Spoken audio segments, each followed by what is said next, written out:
Melihat aku tidak, tapi percaya kepadamu. Itu. Terus apa permintaan mereka? Nah, maka malaikat menjawab, mereka minta ingin diselamatkan dunia sampai akhirat, ingin masuk surga besok di akhirat. Nah, terus mereka berlindung dari apa? Mereka berlindung dari kecelakaan dan di neraka di akhirat. Nah, maka Allah menyampaikan kepada malaikat, malaikat sampaikan kepada mereka semua, permohonannya akan aku kabulkan.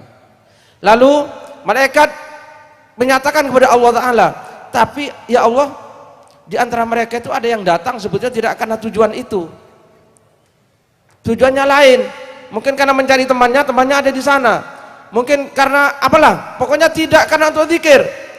Maka Allah menyatakan kepada malaikat, humul qaumul ladzina la yashqa jalisuhum, mereka lah suatu kaum yang siapa yang duduk bersama mereka tidak akan celaka, meskipun tujuannya apapun, aku ampuni dosanya dan akan aku masukkan surgaku karena mereka berkumpul itu.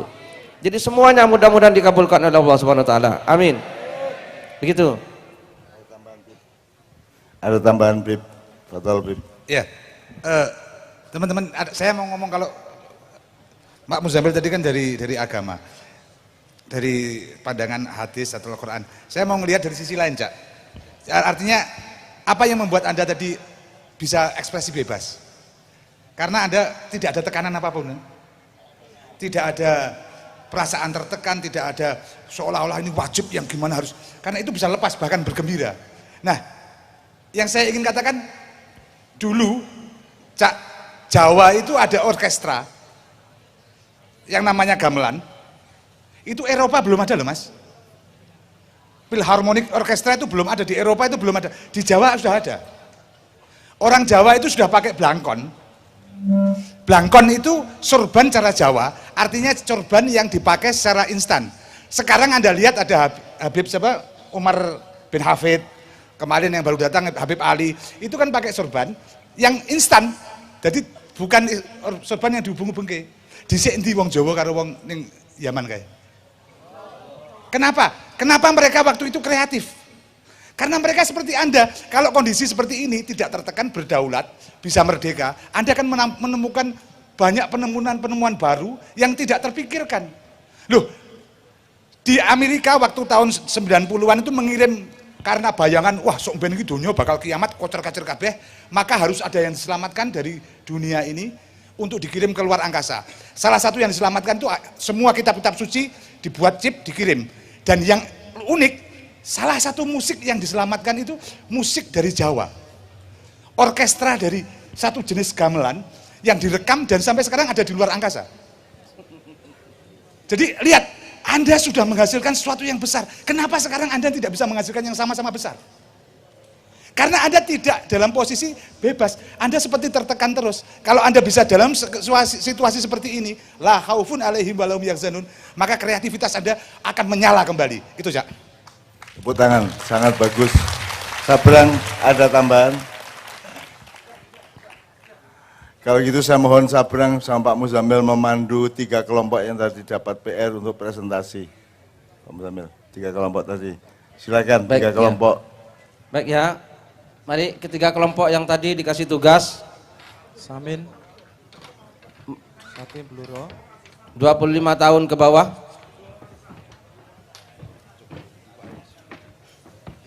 25 sampai 40. 40 ke atas. Ayo. Ayo silakan, Mas Sabrang. Mana? Pak Muzamil sama Sabrang, saya mohon dengan sangat, Bapak semua yang hadir di sini mohon ikut merespon, menganalisa, menilai, mengkritik, mengingatkan untuk apapun saja dalam kepemimpinan moderator Pak Muzamil sama Sabrang Mowo Damar Batok, Damar Panuruh.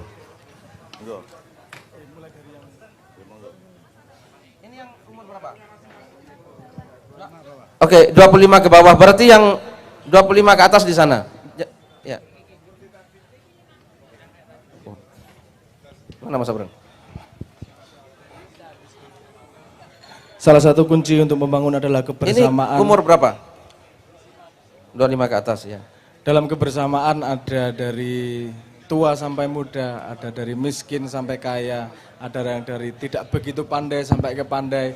Dan untuk kebersamaan harus mendengarkan dari semua sudut pandang, dari semua jarak pandang, dari semua resolusi pandang, agar bisa merencanakan dan bisa menyimpulkan dengan lebih akurat.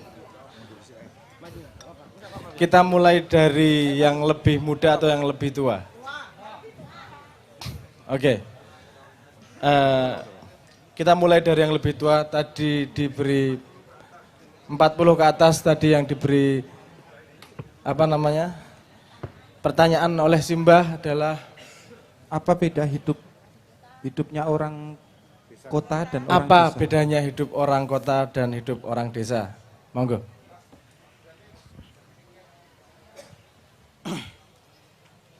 Bedanya orang kota itu satu individual, dua kurang sosial, tiga egois.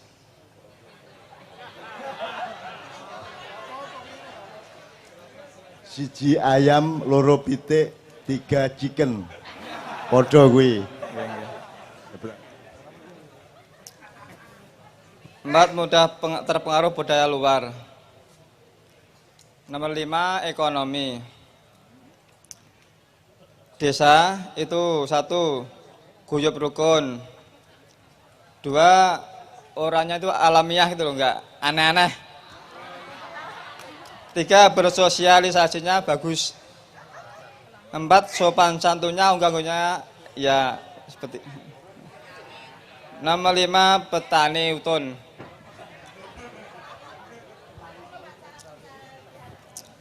Sudah Pak? Sudah. Tepuk tangan dulu buat Bapak 40 tahun ke atas.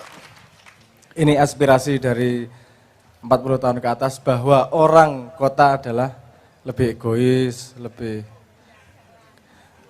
individual. Jadi nek kutha ki koyo elek kabeh ngono lho. Enggak gitu juga ya. Baiknya apa kira-kira yang di kota itu? Nah, coba. Baiknya apa? Kok koyo elek kabeh iki nek ning kutha iki? Baiknya itu kalau orang kota mungkin ndak begitu campur tangan dengan tetangga gitu. Oh, jadi kalau di desa senengannya rasan-rasan Bu ya? Iya. Oh, oke. Maletan itu loh Pak. Oke. Kalau di desa? Setan cara. Hah? Gosip lebih banyak orang desa gosip ya. Iya. Gitu. Ngerasani tetangganya. Oh. Oke. Kalau gini kan kita bisa membandingkan bahwa bersosialisasi itu kadang-kadang juga ada buruknya kalau bersosialisasi ngomongin orang lain. Gitu ya Bu ya. Jadi ada buruknya ya. Ada Gitu. buruknya. Gimana Bu? Ya tadi ada buruknya, ada baiknya.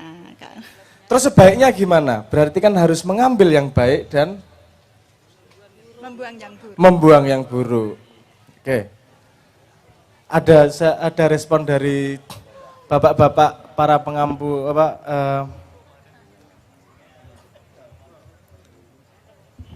Brang, medsos kuwi isine rasan-rasan ta isine ya? Iku desa apa kota? Kuwi desa apa kutha kuwi? Semuanya. Kayak acara-acara TV ki lak meng ngrasani ngono to. Kuwi budaya desa apa budaya kota? Kuwi budaya desa apa budaya kota? Tapi turute lah. budaya yang punya HP katanya gitu dan punya pulsa juga Bu. Jadi kalau biasanya yang buruk itu bukan kalau urusan ngerasani itu ngobrol itu sangat penting, diskusi itu sangat penting. Kalau mencari siapa yang benar itu hasilnya akan gosip-gosipan dan ribut. Kalau mencari apa yang benar siapapun bisa mengusulkan pandangannya, jadi lebih besar kebenarannya. Kalau di sosmed Anda mencari siapa yang benar, isine udur, apa wae salah. Karena apa wae iso disalahke. Wong salat wae iso disalahke, mesti jomblo kesuwen kae, salat njaluk ora nyembah Gusti Allah meng njaluk kae, misalnya gitu. Tetap bisa disalahkan terus. Kalau mencari apa yang benar, kita tadi sudah belajar bahwa ilmu dan kebenaran bisa datang dari siapapun, dari mana saja. Nah, oke, kita sudah mendapatkan satu pandangan tentang bedanya kota dan desa. Kita harus bisa lebih memilah mana yang bisa diambil dan mana yang tidak diambil. Ya.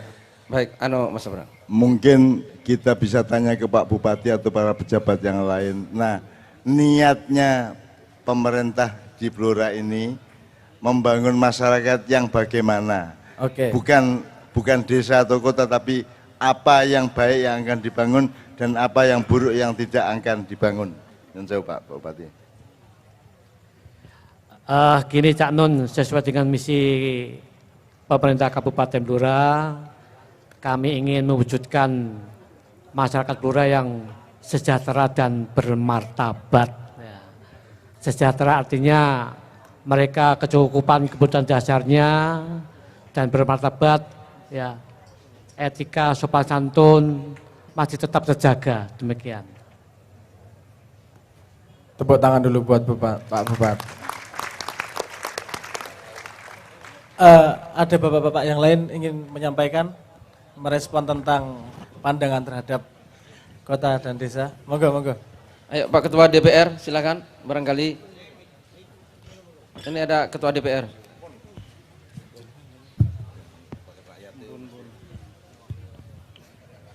Kenalan Pak ya, nama dan Assalamualaikum warahmatullahi wabarakatuh. Nama saya Ali Mahmudi, saya Komandan Kodim 0721 Blora. Jadi saya sedikit menyampaikan bahwa yang disampaikan tadi dari pembicara dari kelompok 40 ke atas memang tidak ada salahnya. Mana itu sisi kebaikan daripada kota dan daripada desa. Akan tetapi dalam rangka untuk mewujudkan bagaimana Blora, the spirit of Indonesia, maka walaupun kita Kabupaten Blora cenderungnya adalah desa, akan tetapi budaya di masyarakat kota yang bagus, seperti contoh perkembangan mudahnya masuk teknologi yang bagus, itu yang perlu kita serap, kita masukkan dalam lingkungan pedesaan. Sehingga kita desa tetapi gaya hidup, bukan gaya hidup maksudnya pola hidup seperti di kota, bukan berarti kita ketinggalan. Akan tetapi budaya gotong royong, budaya lokal, atau budaya dasar basicnya kita sebagai orang desa tidak bisa kita tinggalkan. Itu ya, terima kasih. ya, baik Pak Ketua DPRD, mari silakan. Assalamualaikum warahmatullahi wabarakatuh. Nama saya Mustafa, Wakil Ketua DPRD Kabupaten Blora. Yang pertama kaitannya dengan desa dan kota, bahwa untuk Kabupaten Blora untuk kehidupan harus saling bergotong royong. Artinya bahwa untuk kehidupan di desa mengedepankan gotong royong dalam rangka untuk mewujudkan Blora yang bersatu, tidak terpecah belah. Itu terus kaitannya dengan kota, alhamdulillah untuk kota memang kehidupannya lebih mengedepankan pada prinsip-prinsip kemandirian. Artinya bahwa untuk kemandirian di kota, artinya pola hidup di kota lebih mengutamakan kemandirian dan lebih mengedepankan kebersamaan untuk meningkatkan kemampuan kemandirian hidup. Itu yang dapat saya sampaikan. Terima kasih. Assalamualaikum warahmatullahi wabarakatuh. Waalaikumsalam. Oke, tadi digarisbawahi yang paling penting adalah bergotong royong. Kalau kita menilik ke belakang ada kalimat Pak Soekarno yang mengatakan begini, kalau 5 saya peras menjadi 3 dan 3 saya peras menjadi 1, satu kata itu adalah gotong royong. Itu adalah jiwa DNA Indonesia. Tapi tidak selesai di situ. Kalau gotong royong pelajaran SD kan kerja bakti bareng, terus ngangkut rumah bareng. Anak-anak milenial harus bisa menemukan caranya gotong royong di sosmed. Orang juk apa jenenge enggak terus menghujat bareng-bareng, itu bukan gotong royong namanya. Gotong royong adalah saling menumbuhkan satu sama lain, melakukan sesuatu yang lebih bermanfaat. Tahun depan saya ajak bareng-bareng anak muda semua di Indonesia dan di Blora untuk melakukan gotong royong secara digital. Tunggu tanggal mainnya. Siap semua ya? Sip. Sekarang untuk teman-teman Mas Abrang. Okay. Jadi kalau kembali kepada terminologi Islam gitu ya. Ini dalam Islam kota itu namanya Madinah. Madinah. Jadi Rasulullah itu dulu kan di Mekah, hijrah ke Madinah. Madinah itu sebelum Rasulullah datang itu terbelakang. Gitu ya. Terbelakangnya apa? Mereka suka tawuran. Suka perang satu sama lain. Pokoknya apa-apa diselesaikan dengan kekerasan. Tidak dengan perundingan dan musyawarah. Nah, Rasulullah merubah masyarakat seperti itu, maka menjadi masyarakat wa amruhum syura bainahum. Jadi ada apa-apa dimusyawarahkan bersama, disepakati bersama, maka desa Yasrib menjadi berubah nama menjadi Al-Madinah Al-Munawwarah. Nah, gitu ya. Jadi kota itu bagi Rasulullah dalam Islam bukan suatu yang tadi individualistik, pokoknya selalu pandangannya ekonomi, keuntungan gitu ya, badi, bukan itu, tapi kebersamaan. Itulah Madinah. Madinah itu artinya sebuah peradaban baru yang lebih baik dari sebelumnya. Mudah-mudahan Blora seperti itu ya. Blora, Madinah, Blora. Amin. Begitu Mas Abrang. Ya. Saya sudah sangat lama bertahun-tahun menawarkan. Kalau Aceh itu julukannya apa, Rek? Serambi Mekah. Dan saya selalu menganjurkan kepada Pak Gubernur atau Pak Bupati dimanapun agar supaya menciptakan kotanya menjadi Serambi Madinah. Tapi belum pernah ada respon. Karena yang kita butuhkan sekarang bukan Mekah tapi Madinah. Nek Mekah wis beres, Mekahmu beres, Madinahmu sing durung. Mekah kuwi wis Gusti Allahmu wis Allah.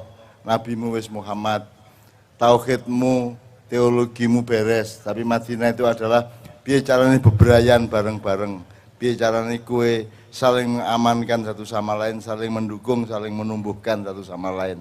Dan andaikan malam hari ini Pak Bupati mau, kita bertekad bahwa Blora adalah Serambi Madinah. Dan kita belajar kepada peradaban kota Madinah yang dipimpin dalam pengayomannya Rasulullah SAW. Anda tahu sekarang Indonesia ini anti khilafah, pokoknya nggak kata khilafah mesti dinesoni. Padahal Allah yang menyuruh kita menjadi khalifah. Khalifah itu artinya orang yang berjalan di belakang Allah, maksudnya nek Allah karepe ngono kowe karepe ya kudu ngono. Nek Allah ngongkone ngono kowe ya kudu ngono. Jadi khalifah adalah orang yang membuntuti arahnya Allah. Wong sing mlaku ning mburi, khalfun atau khalifatun. Nah, selama di Madinah Rasulullah ora tahu dadi presiden, ora tahu dadi gubernur, ora tahu dadi pemimpin resmi. Ya. Ada kepemimpinan resmi itu, khalifah pertama adalah Abu Bakar As-Siddiq.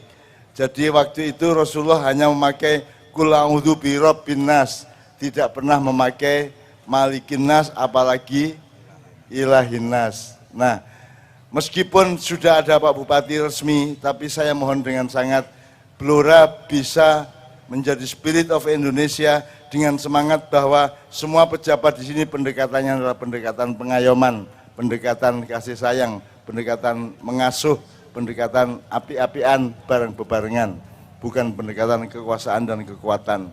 Bahkan Bapak Komandan Kodim saja penuh kasih sayang kalimatnya tadi. Saya mohon juga nanti Bapak Kapolres dan semua yang kuat-kuat itu jangan adigang-adigung adiguno kepada yang lemah. Karena sesungguhnya Allah sangat dekat dengan orang yang lemah dan yang terutama sangat dekat dengan orang yang dilemahkan. Rasulullah itu bisa menang perang Badar dengan pasukan yang sangat sedikit, jumlahnya cuma 100 313. 313, musuh jumlahnya 3.000. 3.000-an. Tapi bisa memenangkan peperangan karena Allah punya rumus. Innama turhamuna wa tunsoruna wa turzakuna bidu'afaikum. Jadi kemenangan Allah memberikan pertolongan, kemenangan dan rezeki kepada pasukan perang Badar karena niatnya adalah belo wong lemah, belo wong sing lemah. Kalau Pak Bupati sayang karo wong cilik, sayang karo rakyat kecil, insya Allah ora dadi bupati sok-sok tetap bupati di hati rakyatnya. Sama dengan di Madura, kalau Anda tanya ke Madura, gubernurnya sampai hari ini tetap Pak Muhammad Nur. Nah, Khofifah sapa? Khofifah itu cuma penggantinya, tapi gubernurnya tetap Pak Muhammad Nur. Iya. Nah, kalau Anda presiden, jadilah presiden yang sayang kepada wong cilik, sayang kepada orang yang lemah, apalagi yang dilemahkan oleh sistem, maka Anda akan menjadi presiden seumur hidup. Rasa nganggo konstitusi, rasa ngerubah aturan arep dadi presiden ping 3 pas seumur hidup. Nek kue pancen sayang karo wong cilik, nek kue pancen polisinya berpihak kepada orang-orang yang lemah, maka engkau akan menjadi presiden seumur hidup, bahkan presiden sepanjang masa, bahkan mungkin presiden dunia akhirat, dari dunia sampai ke akhirat nanti. Sok-sok kue ning akhirat tetap manggil beliau Pak Bupati. Meskipun di akhirat nanti beliau bukan bupati lagi, tapi karena beliau berpihak kepada wong cilik, membuka lahan supaya orang kecil bisa mendapatkan manfaat banyak dari apa yang beliau ciptakan dan bikin, maka insya Allah beliau akan menjadi bupati dunia akhirat. So, ning kono, ning akhirat, ning swarga bareng-bareng kita akan bikin mengenang acara Blora 270 tahun. Ngono ya. Sok-sok ning swarga ngene bareng ya. Sebab ning swarga ngene iki. Ya kaya ngene iki, ora ono kowe pamrihmu apa rene mau? Cinta. 2, golek ilmu.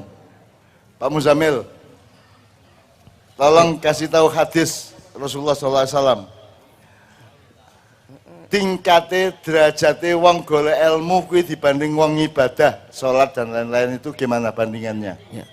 Jadi at-tafakkuru sa'atan khairun min ibadati sanatin. Menuntut ilmu tafakkur, berpikir sesaat lebih baik daripada ibadah 1 tahun.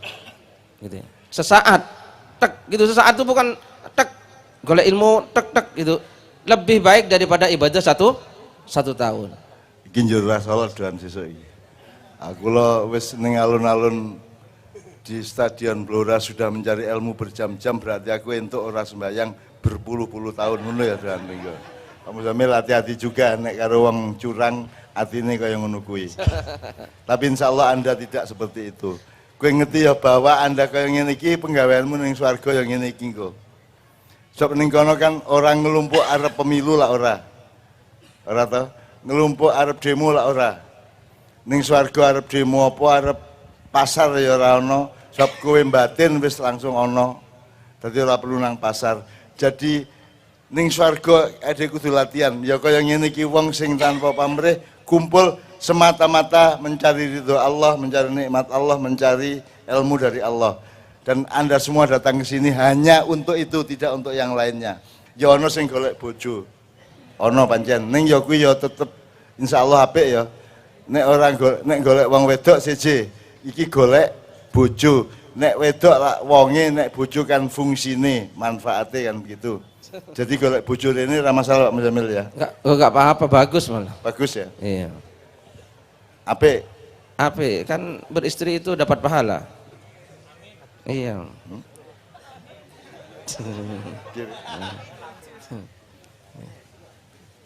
Ya. Ada hadis yang lain enggak Pak Muzamil? Betapa pentingnya Anda mencari ilmu meskipun hanya sesaat. Apa meneh kowe berjam-jam golek ilmu tur bareng-bareng pisan. Berarti kowe ora sembayang 200 tahun isih badi saldo ganjaran akeh banget. Tapi itu jangan dicurangi dengan jadikan alasan untuk mengurangi ibadah Anda. Tapi intinya Pak Muzamil bahwa mencari ilmu itu luar biasa tinggi derajatnya di hadapan Allah Subhanahu wa taala. Iya. Gitu ya. Iya. Ya yarfa'illahu alladhina amanu walladzina utul ilma darajat. Darajat itu banyak sekali jamak. Allah akan mengangkat derajat beberapa, derajat itu panjang. Beberapa derajat orang-orang yang diberi ilmu oleh Allah. Bukan beberapa, Pak. Kalau 1 derajat darajatun. Ya. Tapi Allah mengatakan darajat jamak. Ya. Karena batasnya iso 1, iso 1000, iso 2000, iso piro wae, tidak ada Betul, batasnya. tidak ada batasnya. Jadi nek kowe gelem lungguh kaya ngene iki untuk mencari ridho Allah, cinta Rasulullah, mencari ilmu hidup yang terbaik menuju akhirat. Sebentar lagi kita dengarkan kelompok yang soal dunia akhirat ya. Gitu ya, Brang ya. Jadi tolong itu hadisnya. Lanjut. Yang kelompok berikutnya. Ini tadi 40 ke atas, Mas. Ya, sekarang 25 ke atas. Ya, 25 sampai 40. Mari silakan. Assalamualaikum warahmatullahi wabarakatuh. Waalaikumsalam warahmatullahi wabarakatuh. Dari grup Akhlakul Karimah. Perkenalkan namanya sampean. Nama saya Ahmad Zainuri. Krunya teman-teman Budi, Sugeng, Ani, Puji, Bawar, Markaban, Munir. Pembangunan dunia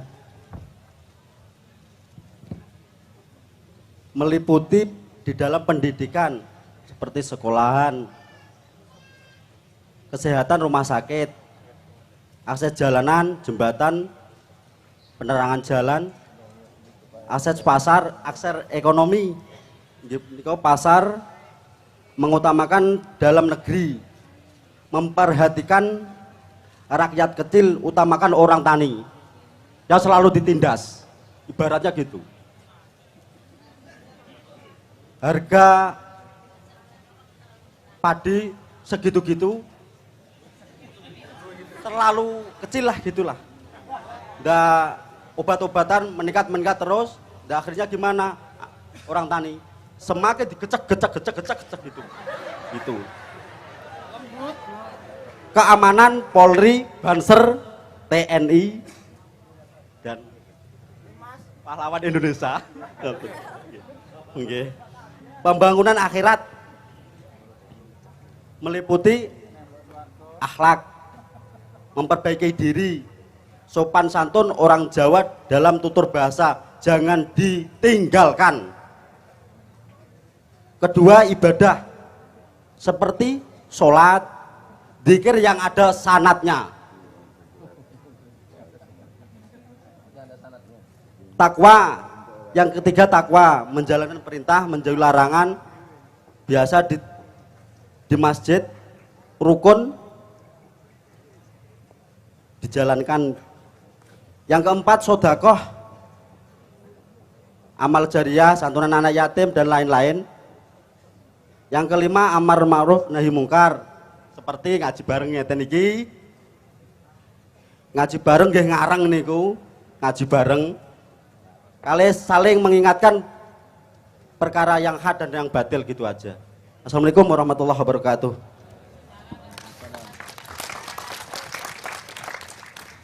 Ada seorang wali mengatakan, kalau rencanamu 1 tahun, tanamlah padi. Kalau rencanamu 10 tahun, tanamlah pohon. Kalau rencanamu 100 tahun, didiklah generasi mudamu. Nah, jadi pembangunan itu harus memikir jangka pendek, menengah, dan jangka panjang. Nggak boleh ada yang ketinggalan satupun. Semua yang sifatnya menuju keabadian itu bisa sampai ke akhirat. Sekarang jadi gampang kok, kowe arep menuju keabadian. Anda bikin YouTube wae wis. Bikin YouTube joget-joget pekok apa TikTok, saiki yang cah TikTok iki. Generasi muda ini. Itu nanti kalau kamu mati, videonya masih ada atau enggak? Iya, masih ada.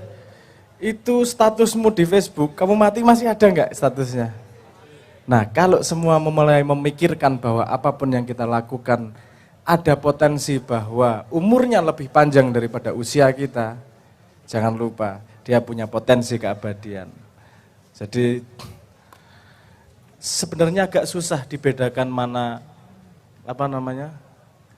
membangun dunia mana membangun akhirat, karena semuanya juga tergantung niat.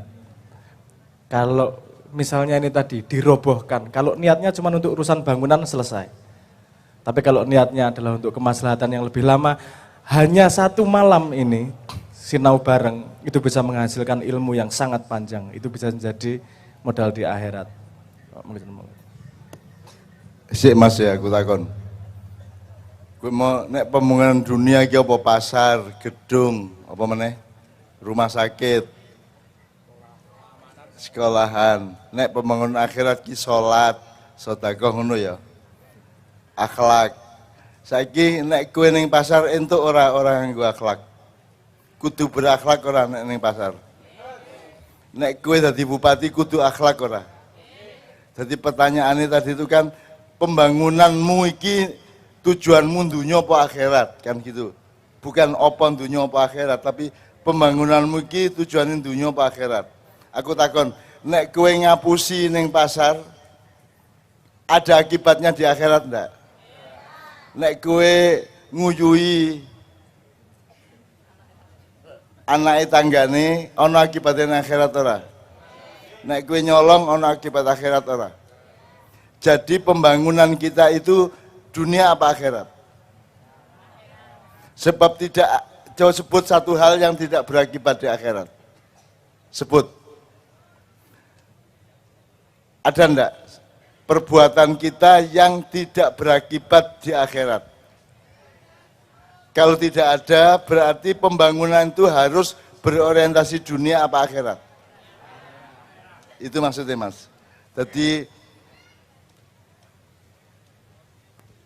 pasaro rumah sakit kudu berorientasi akhirat ora. Ana wong lara kok kaya obat sing marake mati berakibat akhirat ora. Maka mboten ora ana akibatnya akhirat. Lah ya. Maka ada enggak, karena enggak ada sesuatu yang tidak berakibat di akhirat nanti, maka setiap langkah pembangunan haruslah difikirkan sebagai pembangunan akhirat, meskipun letaknya di dunia, ngerti tak? Nah, yang membedakan dunia dan akhirat itu jenenge sekularisme. Iki dunya, iki akhirat. Nek akhirat ki masjid, sedekah, poso Ramadan kuwi akhirat. Sing dunya kuwi pasar, rumah sakit, sekolahan. Aku berarti sekularisme jenenge. Dan kuwi sing muruki wong Yahudi, sing muruki londo mbiyen. Bedake antara dunya karo akhirat. Dalam Islam, dunya berakibat akhirat, maka tujuan kita harus akhirat. Contoh ya Mas ya. Jadi bukan pembangunan ini pembangunan di dunia, Blora, tapi berorientasi akhirat. Karena Pak Bupati tidak mungkin mau masuk neraka, betul enggak? Maka Bupati segala yang beliau lakukan adalah sesuatu yang nanti akan menyelamatkan beliau di akhirat. Jadi pembangunan ini hakikatnya dunia apa akhirat? Berarti itu maksudnya ya, akhirat. Oke, tepuk tangan untuk kelompok kedua. Kelompok yang terakhir. Pak Muzamil ada tambahan? Saya hanya akan menambahkan satu hadis Rasulullah SAW. Jadi dunia atau akhirat jangan dilihat bentuknya. Karena Rasulullah pernah bersabda, wa kam min amalin yatasawwaru bisuratid dunya thumma yasiru min a'malil akhirah bihusnin niyah. Gitu ya. Banyak suatu perbuatan yang kelihatannya bentuknya itu bentuk dunia. Gitu. Contoh membangun pasar, membangun toko, gitu ya.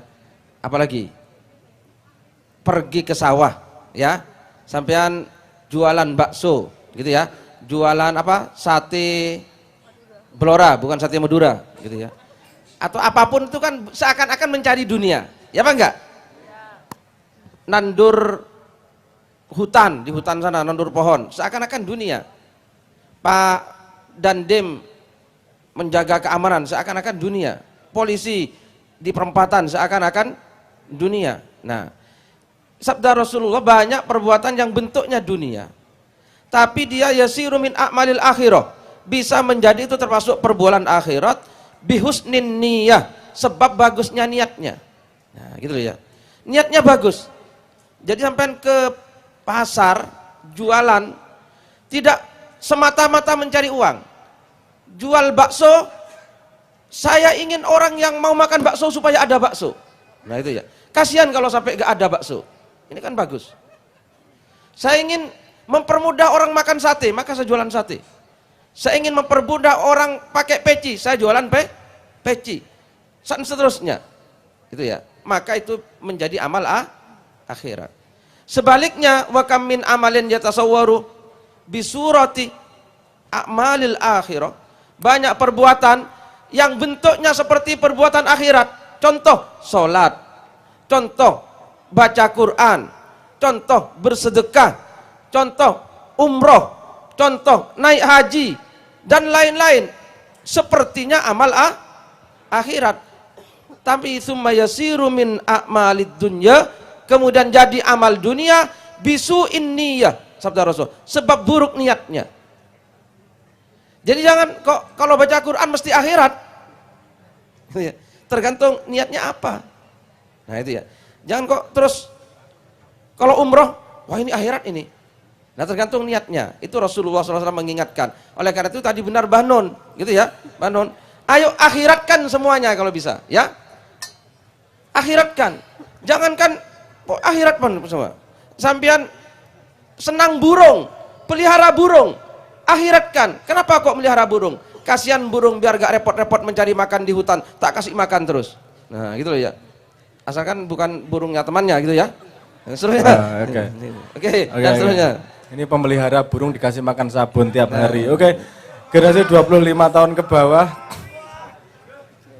Teman-teman sekalian, nanti setelah kelompok ketiga dan analisis atau respon, kita puncai acara dengan kangen-kangenan dengan Mas Kirun yang sudah sangat lama kita tidak bertemu dengan beliau dan saya tidak bertemu.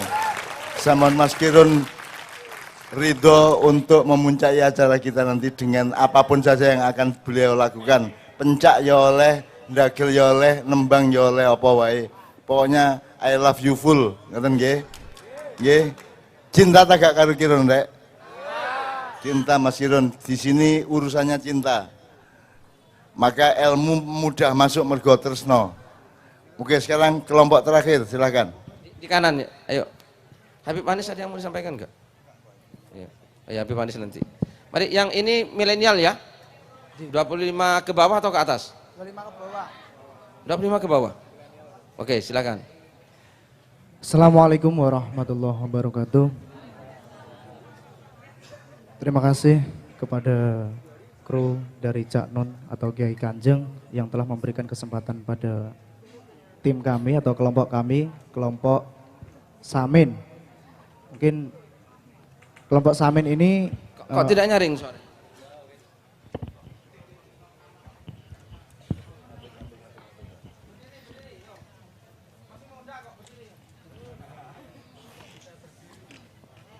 Pangapunten sedaya mawon. Monggo berdiri, mumpung masih bisa berdiri.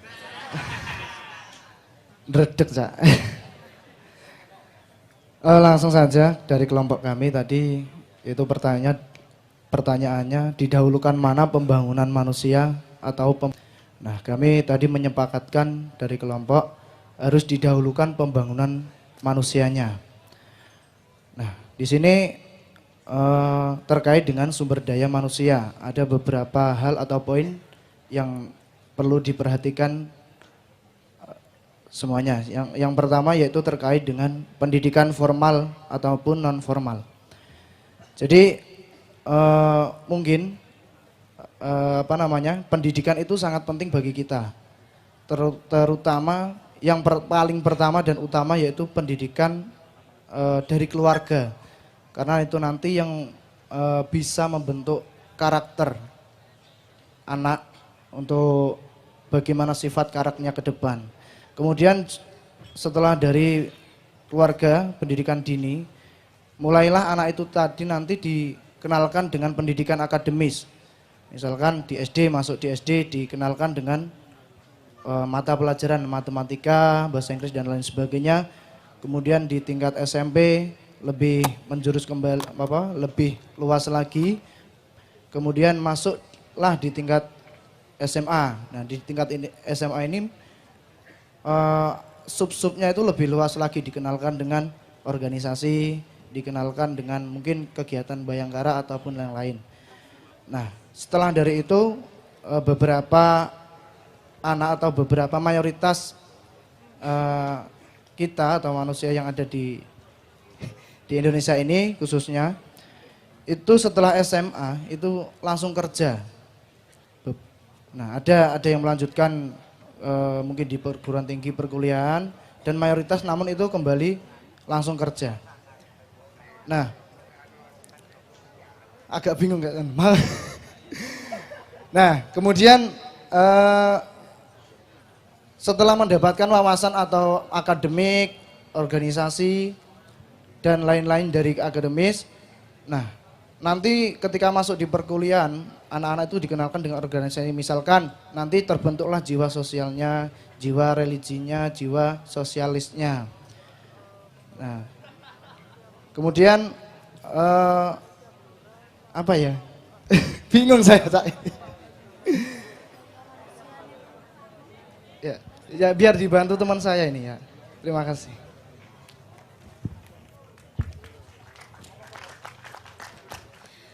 Tadi kan pendapat dari kelompok kita kan mementingkan dari pembangunan manusia. Karena kalau andai kan aja di sini nggak ada manusia yang mengetahui pendidikan, yang bermoral tinggi, nggak mungkin Kabupaten Blora ini akan maju. Karena semua ini kita juga perlu ilmu.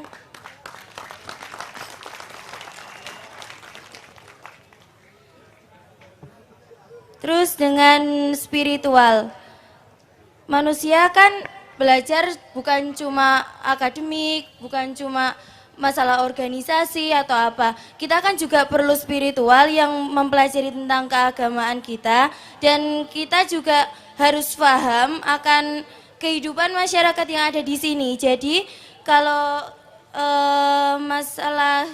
kalau kita hanya belajar seperti akademik, terus kita meskipun kita generasi milenial ya, kita nggak harus gimana, nggak harus sok-sokan seperti main sosmed atau apa.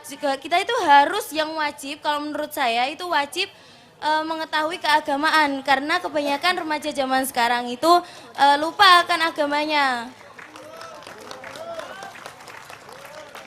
Terus dari pola pikir itu tadi seperti budaya, lingkungan keluarga. Pola pikir kita, kegiatan yang yang jelek harus dialihkan, bukan bermaksud dihapuskan. Karena kalau kita mempunyai sifat jelek itu belum tentu bisa langsung sekejap kita bisa hilangkan. Karena semua itu sedikit demi sedikit.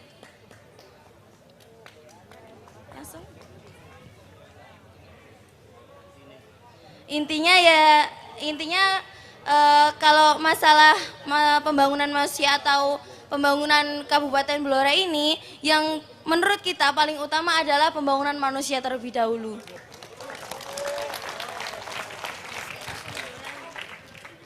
Terima kasih, Cak. Matur suwun. Wassalamualaikum warahmatullahi wabarakatuh. Ini luar biasa sebenarnya. Nanti teman-teman muda ini sudah menurut pandangan saya model nomor satunya udah dapat, yaitu serius. Lembah serius ya gimana arek iki, nyenengno iki, luar biasa generasi mudanya. Dan potretnya ini lumayan akurat ini. Jadi yang pengen saya ini tadi ngomong tentang pendidikan, betapa pentingnya juga spiritual dan seterusnya. Karena memang pendidikan formal dimanapun, karena dibuat dari awalnya, itu mengajarkan kita untuk mencari penghidupan, tapi tidak mengajari cara hidup. Betul nggak? Ijazah itu digunakan untuk cari pekerjaan, cari penghidupan. Tapi pelajaran formal untuk bagaimana seserawungan, bagaimana baik sama tetangga, bagaimana gotong royong itu tidak ada pelajarannya. Jadi harus imbang antara bagaimana mencari penghidupan dan bagaimana cara hidup. Wah, itu udah modal luar biasa, itu dikembangkan bisa menjadi luar biasa banyak. Tapi kapan-kapan nanti kita bisa ngobrol lebih lanjut. Monggo, Pak. Habib Anis. Ya, sebenarnya sinau bareng ini kan membangun sumber daya manusia, yang paling utama sumber daya manusia. Kita tahu Indonesia kan kalau sumber daya alam kita sudah kalah banyak yang dikuasai orang, diambil orang. Tapi yang tidak bisa diambil itu sumber daya manusia. Sumber daya manusia ini yang harus dikembangkan betul. Karena kuncinya di situ. Kemarin saya ditunjuki video, ada teman-teman milenial istilahnya, yang sangat kreatif ketika hanya dengan pendidikan di luar sekolah itu. Kreatif menciptakan sesuatu. Saya katakan, lah dulu nenek moyang kita itu seperti itu. Mereka kreatif, mampu tanpa terkekang oleh pelajaran-pelajaran yang masuk dari sekolah yang kadang-kadang membuat orang nggak kreatif. Kenapa begitu? Kembali ke syukur. Syukur dalam pengertian tertentu, ini kita lebarkan sedikit Pak Muzamil. Syukur itu dalam pengertian ini terbuka. Apa yang disebut Mas Sabrang di awal tadi, kita terbuka terhadap segala kemungkinan. Dan tidak terikat pada satu. Kufur itu kita menutup diri, sehingga tidak bisa berkembang. Ini salah satu pengertian kufur dia. Menutup diri sehingga dia nggak berkembang. Kalau syukur, dia terbuka. Kemungkinan apa saja dia bisa respon dengan baik. Anda bisa merespon dengan baik, satu, kalau Anda berdaulat pada diri sendiri, percaya pada diri sendiri, kemudian percaya bahwa semua dari Allah. Maka Anda akan jawab tanpa ada ketakutan, karena ada. Kenapa yang membuat Anda gak kreatif? Takut kalau dinilai salah, takut kalau dinilai ini. Kalau takut itu membuat Anda tidak bisa lepas. DNA Anda tidak lepas. Jadi Anda bisa meloncat 5 meter, tapi Anda hanya bisa meloncat 1 meter. Karena Anda diikat oleh macam-macam. Syukur itu bentuknya semacam ini. Jadi SDA itu, hari ini Indonesia SDM-nya sudah banyak dikuasai orang lain, sudah dikeruk habis. Yang tidak bisa SDM-nya, sumber daya manusianya. Nah kalau ini dikacaukan dengan hal-hal macam-macam, Anda hilang semua. Alamnya hilang, manusianya hilang. Peradaban Indonesia akan hilang. Jawa akan habis. Maka yang masih bisa dipertahankan dengan sinau bareng semacam ini, bagaimana kita menumbuhkan kedaulatan diri, terbuka terhadap segala kemungkinan, dan siap menghadapi masa depan dengan optimisme. Itu Mas Abrang. Tak buka ke sidik ya.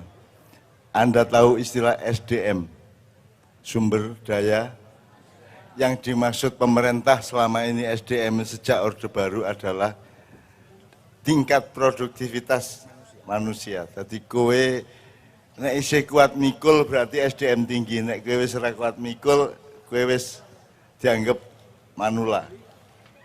Jadi SDM itu adalah kemampuan manusia untuk menciptakan kemajuan ekonomi dan materialisme aslinya. Jadi saya kira aku balik dengan pertanyaan kepada kelompok yang ketiga.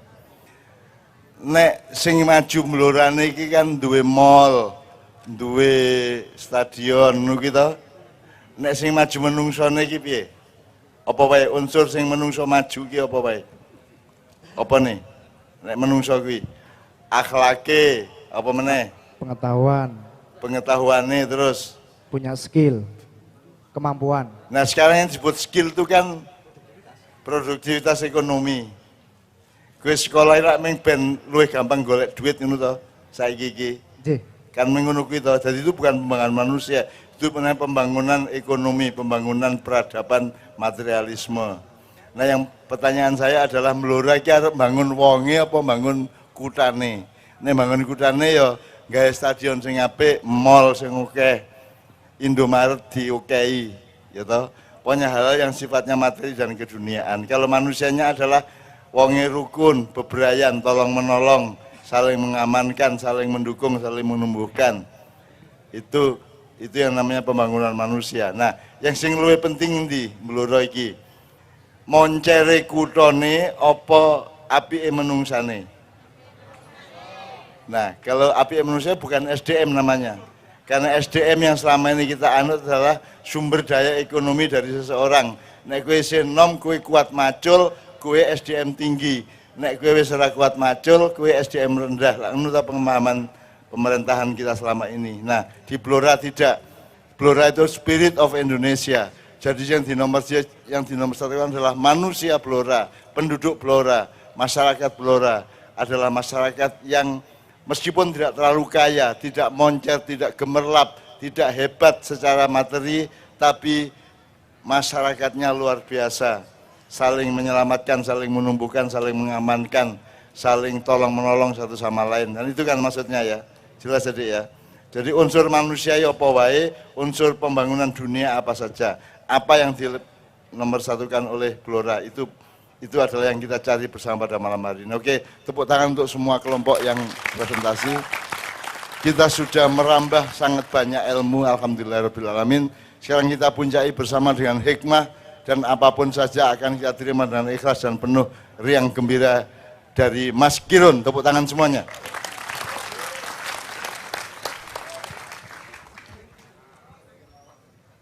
Nun sewu kula tak mojok mriki.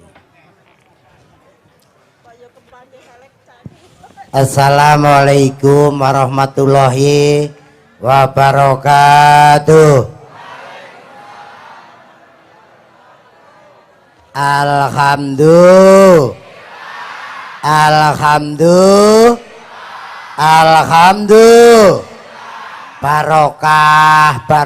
Barokah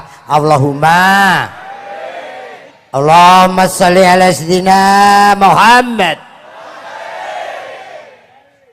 Salam cinta kasih, salam paseduluran selawase, wabil khususon Cak Nun dan Bapak Bupati Blora, semuanya saja Pak Dandim dan semuanya, dan salam katresnan, salam kebersamaan yang hadir semuanya. Allahumma. Aku kesini mau jujur ae niliki putuku neng prantelan apa tampelan sebelah tempelan.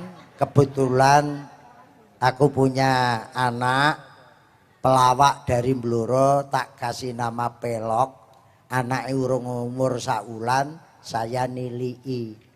Saya baca, ada dulurku, ada kiaiku, ada guruku, ada bapakku, Cak Nun ada di sini. Karena tresno aku terus langsung rene. Itu karena tresno. Jujur Cak Nun, puasa kemarin mripatku ketok Cak Nun terus. Sampai sekarang. Seminggu sebulan kemarin aku ngomong sama anak-anakku, aku kena opo yo kok pengen ketemu Cak Nun. Nah, sejak ngobrol di Bandara Juanda ketemu sampai sekarang baru saya bisa sowan. Atine ki karep nek mayah ki pengen teko. Setiap Cak Nun di mana saja teko. Pengen tapi punya tugas masing-masing, nggak taunya